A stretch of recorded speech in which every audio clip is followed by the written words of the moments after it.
Chapters की शुरुआत में हम मार्केट का सीन देखते हैं और न्यूज़ रिपोर्टर के द्वारा बताया जा रहा होता है कि सिटी जी में एनिमल इंजरी के बहुत से केस सामने आ रहे हैं, जिस कारण नागरिकों को रात में घर से बाहर न निकलने के लिए मना किया जा रहा है। इन्वेस्टिगेशन जारी है। यह न्यूज़ की आवाज़ एक लड़के की ईयरफोन से आ रही होती है, जो हमारा मेन प्रोटैगनिस्ट है। तभी न्यूज़ रिपोर्टर एक इमरजेंसी रिपोर्ट ब्रॉडकास्ट करता है। उसने बताया कि सिटी एक्स में एक अननोन वायरस से इन्फेक्टेड पाए गए हैं। एक्स मीडिया जानकारी जुटाने में लगी हुई है। इस लड़के का नाम टियान है और वो फूड केन को लेते हुए कह रहा होता है कि केन फूड के स्टॉक जल्दी से खत्म नहीं होता है और वैसे हानहान को यह पसंद भी है। वहां खड़ी कुछ औरतें किसी अमीर आदमी की बात कर रही होती हैं, जो कि काफी हेल्दी बंदा था, बट फिलहाल ही किसी इन्फेक्शन की वजह से 2 दिन के अंदर मारा गया। उनमें से एक औरत बोल रही होती है कि अभी तक गवर्नमेंट इस वायरस के बारे में पता नहीं लगा पाई है। यह काफी बुरा है। कई लोग इस बीमारी से इन्फेक्शन से जूझ रहे हैं। ली टियान सारा सामान जैसे बीज, पैक्ड फूड और फ्रोजन फूड और जैसे डेली आइटम खरीद चुका होता है। वो कह रहा होता है कि अब उसे बस थोड़ा सा डीजल और लेना है। साथ में उसे जल्दी घर पहुंच के हाना के लिए खाना भी बनाना है। और इसी के साथ वह अपने घर की ओर निकल जाता है।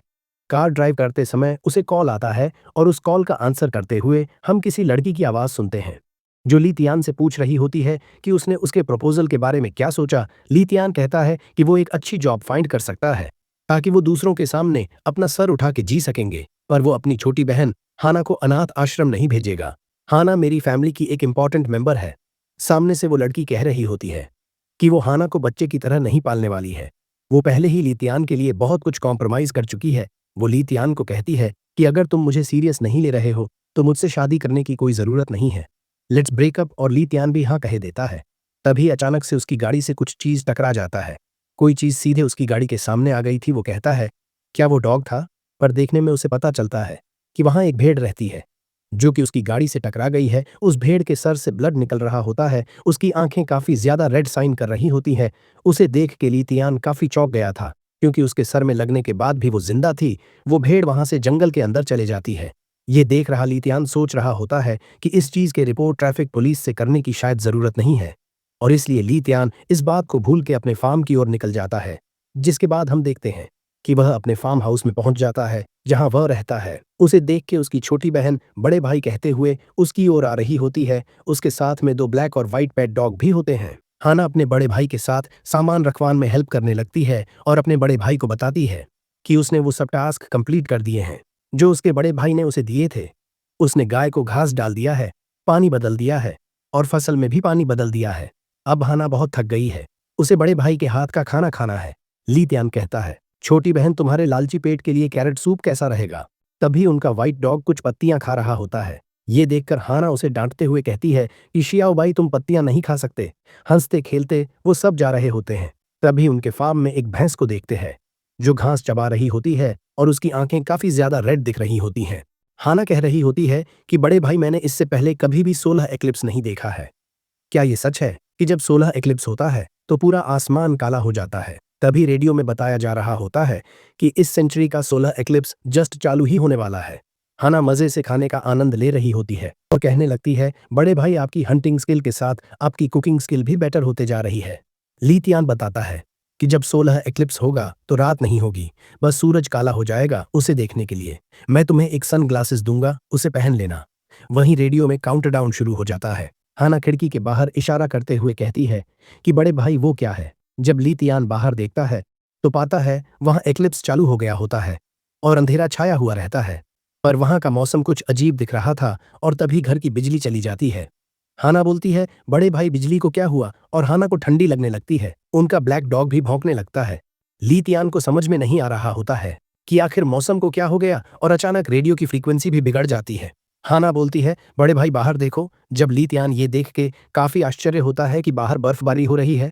वो कहता है कि गर्मियों के बीच में इस बर्फबारी का क्या मतलब है, और साथ में वाइट को हाना का ध्यान रखने के लिए छोड़ देता है और कहता है कि मैं कैटल और भेड़ों को लॉक करके आता हूँ। बाहर बहुत ठंड होने के कारण हाना अपने बड़े भाई को जल्दी करने कहती है। ली तियान अपने ब्लैक डॉग शियाओ हे के साथ बाहर आ जाता है। बाहर बहुत तेजी से हवाएं और बर्फबारी चल रही होती है। तभी ली तियान देखता है कि बाहर का मौसम बहुत बदला हुआ दिख रहा होता है। पेड़ पौधे और सन सब कुछ काला हो चुका होता है। ली तियान कहता है कि यह सब बहुत ज्यादा अजीब है, और तभी हम ली तियान के पीछे खड़ी एक परछाई को देखते हैं। शियाओ हे को अजीब लगता है और तभी शियाओ हेई भौंकने लगता है और उसकी आंखें भी रेड हो जाती हैं। अचानक शियाओ हेई ली तियान के ऊपर अटैक कर देता है। तभी ली तियान को पता चलता है कि शियाओ हेई ने समय पे उस भैंस के ऊपर अटैक कर दिया था जो ली तियान को मारने के लिए आ रही थी। ली तियान किसी तरह उस भैंस के अटैक से तो बच जाता है, बट भैंस और शियाओ हेई में लड़ाई होने लगती है। ली तियान घबराते हुए बोलता है, मेरा कंपाउंड बो आसपास में ही होगा, और उसे अपने कंपाउंड बो मिल जाता है। तब तक उस भैंस ने शियाओ हेई को जख्मी करके एक साइड फेंक दिया था। ली तियान जल्दी से अपना कंपाउंड बो से उस भैंस पे निशाना लगाने लगता है। तभी उसके सामने एक स्कोप जैसा कुछ आ जाता है जो कि उसके एरो के सामने अपीयर होता है। ली तियान सोच रहा होता है कि आखिर ये क्या चीज है, पर लेकिन उसने इसे छोड़ा और उसने सीधा उस भैंस के ठीक सिर पे निशाना लगा के शूट कर दिया। एरो जाकर उस भैंस के सिर में लग जाते हैं।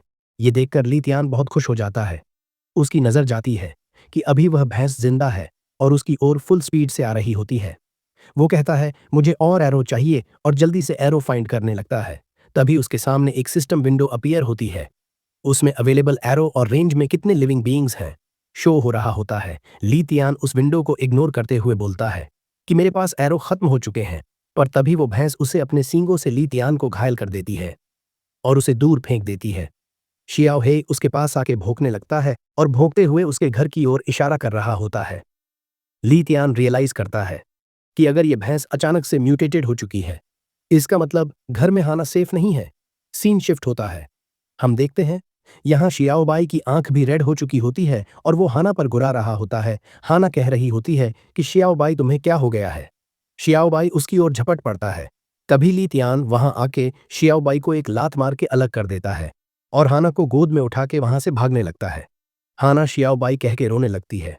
ली तियान उसे कहता है कि बाहर खतरा है, बड़े भैया की बात सुनो और बाहर किसी भी हालत में मत आना। ली तियान हाना को लेते हुए फार्म हाउस की ओर भागने लगता है। हाना उसे कस के पकड़े हुई होती है। तभी वह विंडो उसके सामने फिर से आ जाती है, जहां पर कि आसपास रेंज में 4 लिविंग बॉडी हैं। ली हाना को फार्म हाउस के अंदर जल्दी से डाल के उसका गेट बंद कर देता है। तभी हम देखते हैं कि विंडो में लिविंग बॉडी का नंबर 4 से 5 हो जाता है। गेट को बंद करने के बाद ही ली तियान के ऊपर शियाओबाई पीछे से हमला करके उसकी पीठ को अपने नुकीले पंजों से छील देता है। हाना दरवाजा खड़खड़ आते हुए रो रही होती है। इससे पहले कि ली तियान और जख्मी हो पाता, वहां शियाओ हेई ने शियाओबाई पर हमला कर देता है, जिस वजह से ली तियान भाग जाता है, बट वो भैंस अभी भी उसके पीछे पड़ी हुई होती है। ली तियान भागते हुए अपने हाथ में एक कुल्हाड़ी उठाता है और एक पेड़ के सामने आके खड़ा हो जाता है। वह भैंस को ललकार रहा होता है और जैसे ही भैंस उसकी ओर भागती है और उसे पर अटैक करने के लिए आती है, ली तियान भैंस को झांसा देते हुए साइड को हो जाता है, जिस वजह से उस भैंस के सींग पेड़ में फंस जाते हैं। वो उस कुल्हाड़ी से उस भैंस के गले पर अटैक करने वाला ही था कि तभी अचानक से वहां पर शियाओबाई ने ली तियान के गले पर अटैक कर दिया। फिर ली तियान कह रहा होता है, क्या उसका ब्लैक डॉग शियाओ हेई मारा गया? ऐसा नहीं हो सकता। और तभी वो भैंस अपने सींग ली तियान के पेट में घुसे देती है और ली तियान का पूरा शरीर सुन पड़ रहा होता है। बोलता है, क्या मैं मर रहा हूं? और तभी उसके सामने वो विंडो ओपन होती है, जिसकी आवाज सुन के ली तियान कह रहा होता है कि ये बहुत तेज है, कम से कम मुझे इन दोनों बीस्ट से निपटने दो। उससे ये नॉइज सहन नहीं हो रही होती है और उस विंडो में एपोक्लिप्स सर्वाइवल मैचिंग लिखा होता है। तभी ली तियान के सामने बहुत सारी विंडो ओपन होने लगती है। धीरे धीरे ली तियान बेहोश होने लगता है और उसकी आंखें बंद हो जाती हैं। तभी हम देखते हैं कि सिस्टम की विंडो में लिखा होता है कि एपोकलिप्टिक गेम सक्सेसफुली लोड हो चुका है। वहां सिस्टम से आवाज आती है, प्लेयर ली तियान का शेल्टर खराब तरीके से मैनेज्ड है। शेल्टर का लेवल 1 तक पहुंचाने के लिए उसे आई ऑफ ट्रूथ का रिवॉर्ड मिलता है, और अगर तुम्हें अपना शेल्टर को फोर्ट्रेस में अपग्रेड करने के लिए तुम्हें 80 लाख पॉइंट रिक्वायर्ड है। ली तियान अपनी आंख खोलता है और उसे विश्वास नहीं हो रहा था कि वह जिंदा है। वह अपने घाव को छू कर देखता है जो पूरी तरह से हील हो चुके होते हैं। ली तियान काफी ज्यादा शॉक हो जाता है। कहता है कि उसे अच्छे से याद है कि सींग के घुसने के कारण उसका पेट फट चुका था, पर वहां ब्लड के निशान अभी भी थे। उसका सिर अभी भी थोड़ा सा दर्द दे रहा होता है। वह सामने देखता है कि भैंस का सिर अलग पड़ा हुआ होता है। वह बहुत कंफ्यूज होता है और बुरी तरह घबराया हुआ होता है। वह देखता है शियाओबाई भी बहुत दूर जमीन पे पड़ा होता है। वह मन ही मन कह रहा होता है कि जब वह बेहोश था तब यहाँ पर क्या हुआ था, उसे कुछ याद क्यों नहीं आ रहा है। और तभी उसका सिर में बहुत दर्द होता है और उसे याद आता है जब शियाओबाई ने ली तियान पर हमला किया था तो सिस्टम विंडो अपीयर हुई थी। उसमें प्लेयर स्टेटस एक्टिवेटेड लिखा आ गया था, जिसके बाद लीतियान की बॉडी से कुछ अलग ही तरह की एनर्जी निकलने लगी थी और लीतियान ने बहुत जोर का पंच शियाओ बाई में मारा, जिस वजह से वो बहुत दूर जाके एक पत्थर में भीड़ गया। और तभी अगले ही मिनट लीतियान ने उसकी कुल्हाड़ी को उठाया और उस भैंस के 2 हिस्से कर दिए। लीतियान के चारों ओर बहुत खतरनाक एक्सप्लोजन पावर निकल रही होती है। उसके घाव भी बहुत जल्दी हील हो रहे थे और लीतियान यह सब याद करते हुए अचानक से अपनी आंखें खोलता है और हाँफने लगता है और बोलता है कि जो हीलिंग एंड एक्सप्लोजन पावर है वो सिस्टम की है। और तभी वहां पर बहुत सारी सिस्टम विंडो अपीयर होने लगती हैं और लीतियान को यह सब एक गेम जैसा लगा रहा था। सिस्टम विंडो फिर से अपीयर होती है, उसमें लिखा होता है कि गेम सक्सेसफुली लोड हो चुका है और जो शेल्टर है वो गेम से जुड़ चुका है और लीतियान के मॉल पॉइंट भी एक्टिव हो चुके हैं और उसे उसके बिगिनर रिवॉर्ड मिल चुका है। प्लेयर लीतियान को अपनी इन्वेंट्री चेक करने के लिए बोला जाता है। लीतियान चौंक जाता है, यह सब इन्फॉर्मेशन उसके ब्रेन में इम्प्लांट हो रही होती है। दूसरी विंडो में बताया जाता है ये सब बस शुरुआत है, ये बस डिस्ट्रक्शन का पहला राउंड था और अगले 30 दिन बाद फिर एक डिस्ट्रक्शन का एक दूसरा राउंड स्टार्ट होगा। फिर से एक नेचुरल डिजास्टर आएगा, बस प्लेयर के पास उसका शेल्टर ही होगा। दूसरी विंडो में कहा जाता है प्लेयर का मिशन है उसे गेम को लास्ट तक सर्वाइव करना है और उसे अपने शेल्टर जितना हो सके उतना स्ट्रांग करना है। लीतियान मन ही मन बोलता है क्या मतलब, ये सिर्फ शुरुआत है। फर्स्ट राउंड ने जमीन को पॉइजन कर दिया था, तो आखिर नेक्स्ट राउंड में क्या होगा। वह शियाओबाई को देखते हुए सोच रहा था कि सिस्टम के अकॉर्डिंग शियाओबाई और उस भैंस ने गलती से उन रेडिएशन पॉइजन प्लांट को खाने के बाद ही शियाओबाई और भैंस म्यूटेटेड में बदल गए और शायद म्यूटेटेड में बदलने की वजह से इनके अंदर काफी जरा स्ट्रेंथ आ गए हैं। वो शियाओबाई को बांधकर एक पिंजरे में डालने के लिए ले जा रहा होता है ताकि वो किसी को चोट ना पहुंचा पाए। लीतियान कह रहा होता है कि पहले उसे जाके हाना को चेक करना चाहिए। वो फार्म हाउस के अंदर जाता है। बेसमेंट में जाके उसे पता चलता है कि इलेक्ट्रिसिटी अभी तक ठीक नहीं हुई है और वहां सिग्नल भी नहीं होता है, जिस कारण कम्युनिकेशन थोड़ा मुश्किल है। वो कह रहा होता है कि उसके पास डीजल जनरेटर है, तो उसे इस चीज की फिक्र नहीं है। उसने अपनी फोन की फ्लैशलाइट ऑन की और तभी वह सोच में पड़ जाता है कि आखिर हाना कहाँ गई। उसे बॉक्स के पीछे हाना के छोटे छोटे पैर दिखते हैं। वह घबरा जाता है और भागते हुए हाना के पास जाता है और मन में कहता है कि हाना तुम्हें क्या हो गया है। तभी वहां सिस्टम अपीयर होता है, उसमें शो हो रहा होता है कि हाना बस नींद में है। तभी हाना की नींद खुल जाती है। लीतियान पूछता है कि उसने बिना मैट्रेस बिछाए जमीन में क्यों सो रही थी। हाना लीतियान को देख के कहती है कि हाना बड़े भाई की बात मानते हुए बेसमेंट में इंतजार कर रही थी कि तभी उसके सामने एक बड़ी सफेद लाइट चमकी और उसके बाद उसे कुछ भी याद नहीं है। हाना पूछती है बड़े भाई आप ठीक हो। लीतियान हाना को बोलता है कि अब सब ठीक है। हाना शियाओबाई के बारे में पूछती हैं। लीतियान उसे बताता है कि शियाओबाई अभी इंजर्ड है, इसलिए शियाओबाई हाना से कुछ दिनों के लिए नहीं मिल पाएगा। लीतियान हाना को वहीं पर सोने के लिए कहता है और बताता है कि अभी उसे कुछ काम है। लीतियान को आसपास और कोई म्यूटेटेड जानलेवा एनिमल नहीं दिख रहे थे। वह सिस्टम में चेक कर रहा था, उसे बिगिनर बोनस दिखाई पड़ता है, बट उसे किसी वजह से कोई स्पेशल वेपन और स्पेशल स्किल नहीं मिलती और उसे पता चलता है कि अगले 999 बिंदु जब तक वो इकट्ठा नहीं करता तब तक वो अगला गेम स्टार्ट नहीं कर सकता है। वो बोलता है कि यह क्वेश्चन मार्क क्या है। उस पर क्लिक करने पर पता चलता है कि गेम की करेंसी पॉइंट है। वहां ऐसे सीड भी मिल रहे थे जिन्हें वो पॉइजन्ड जमीन में भी उगा सकता है, बट जैसे ही पता चलता है कि वे सीड बहुत एक्सपेंसिव है, उन्हें खरीदने के लिए वो बहुत ज्यादा गरीब है।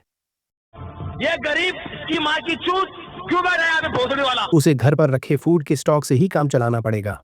जो फूड जमीन के डायरेक्ट कांटेक्ट में थे वो ऑलरेडी पॉइजन्ड हो चुके हैं और मोबाइल का नेटवर्क भी नहीं था और उसे सही से पता है कि नेटवर्क रिकवर होने में काफी समय लग जाएगा। वह सोचता है आखिर की सिटी में क्या माहौल होगा, पर जाने से पहले वो उस म्यूटेटेड भैंस को जला देता है और लीतियान अपने फार्म हाउस के बेसमेंट में जाकर एक रूम का गेट खोलता है।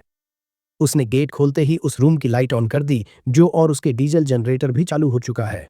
गेट खोलते ही हम वहां पे बहुत तरह के गन्स देखते हैं, जिनमें से लीतियान अपने साथ एक पिस्टल रख लेता है और हाना के पास एक वॉकी टॉकी रख देता है और सिटी की तरफ निकल जाता है। वह अपनी ट्रक में सिटी की ओर जा रहा होता है। जमीन के साथ आसमान के बर्ड भी म्यूटेटेड हो चुके हैं और लीतियान के पीछे काफी सारे म्यूटेटेड एनिमल उसकी कार के पीछे करने लगते हैं। लीतियान अपनी पिस्टल निकालते हुए उन्हें मारने ही वाला रहता है कि तभी उसके पीछे एक मिलिट्री ट्रक आ जाती है। अचानक मिलिट्री ट्रक लीतियान के सामने आ जाने के कारण से लीतियान को वहां पे ब्रेक लगाना पड़ता है और तभी ट्रक से एक मिलिट्री सोल्जर अपनी मशीन गन लीतियान पर पॉइंट कर देता है। ये देखकर लीतियान अपने दोनों हाथ ऊपर कर लेता है। लीतियान मन ही मन बोल रहा होता है कि सिटी के आसपास मिलिट्री फोर्स तैनात हुए पड़ी हैं। जरूर सिटी में दंगे फसाद हो रहे होंगे। पता नहीं झोंगलिन कैसी होगी। तभी वो मिलिट्री सोल्जर उसे बोलता है कि हे यू, बाहर बहुत खतरा है, तुम्हें इस तरह बाहर नहीं घूम सकते हो। ली तियान कहता है कि उसके घर में सप्लाई खत्म हो गई है, इसलिए उसे मार्केट जाना था, और वो सिटी की सिचुएशन पूछता है। तभी उस सोल्जर के वॉकी टॉकी से आवाज आती है कि म्यूटेटेड कैट्स ने एरिया बी पर हमला कर दिया है और उन्हें जल्द से जल्द और फोर्स की जरूरत है। और ये सुन के वो मिलिट्री ट्रक वहां से जाने लगती है, और वो सोल्जर जाने से पहले ली तियान को बोलता है कि अब सिटी सेफ नहीं है, बेहतर रहेगा कि तुम अपने घर में ही रहो। सप्लाई लेने के लिए तुम गवर्नमेंट सप्लाई पॉइंट जा सकते हो। मिलिट्री एयरक्राफ्ट भी उसी सेम डायरेक्शन में जा रही होती है, जिसे देख के ली तियान को समझ आ जाता है कि जरूर वहां पे कुछ ज्यादा ही सिचुएशन खराब होगी। ली तियान मन में बोलता है कि मेरा और झोंगलिन का भले ही ब्रेकअप हो चुका हो, पर मैं उसे इस अपोक्लिप्स वर्ल्ड में अकेला नहीं छोड़ सकता। मुझे उसे एक बार जाके चेक करना है। ली तियान सिटी पहुंच जाता है। सिटी की हालत बहुत खराब थी। उसे चारों तरफ अनाउंसमेंट हो रही होती है। वहां पे चोरी के बहुत केसेस और साथ में एक फीमेल की डेड बॉडी पाई जाने की न्यूज अनाउंस हो रही होती है। ली तियान देखता है कि पुलिस की कार बहरे खड़ी है। पूरे सिटी में अफरा तफरी मची पड़ी है। एम्बुलेंस में एक फीमेल को ले जा रहे होते हैं। उस महिला के ऑर्गन्स फूड पॉइजनिंग की वजह से डैमेज हो चुके थे, और उस महिला को ले जा रहा आदमी चिल्ला रहा होता है कि इनका बहुत सारा ब्लड लॉस्ट हो चुका है।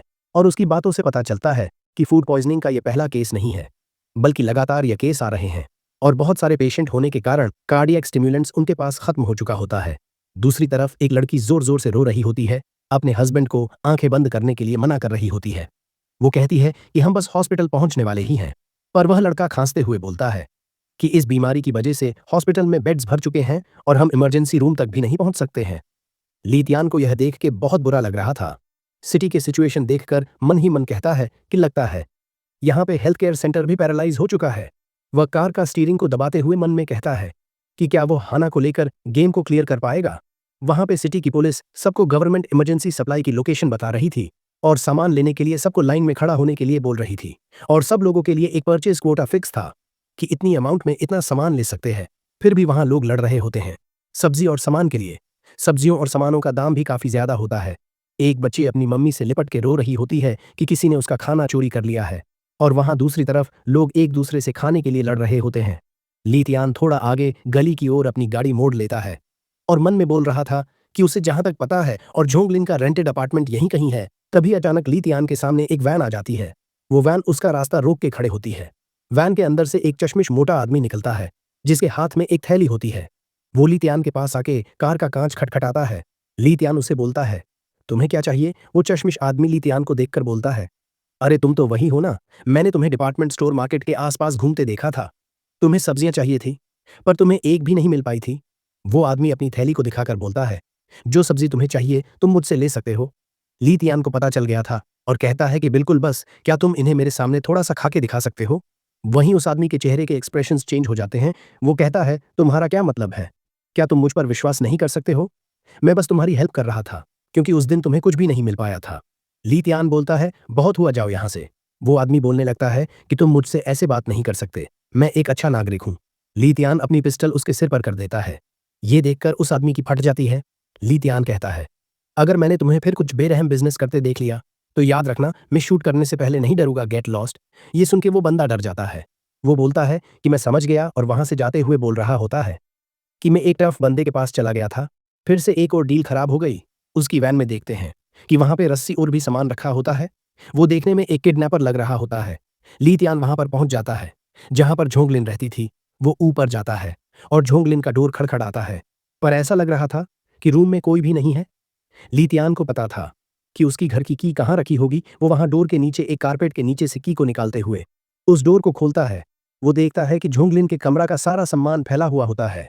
ली तियान बोलता है, झोंगलिन बहुत साफ सफाई वाली लड़की थी, वह अपने कमरे को काफी साफ रखती थी।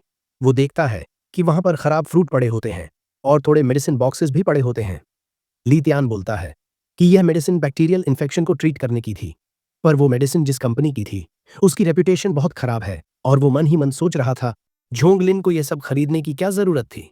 ली तियान फिर बोलता है, रूम के अंदर एक भी ब्लड का निशान नहीं है, इसका कारण फूड पॉइजनिंग तो नहीं हो सकता।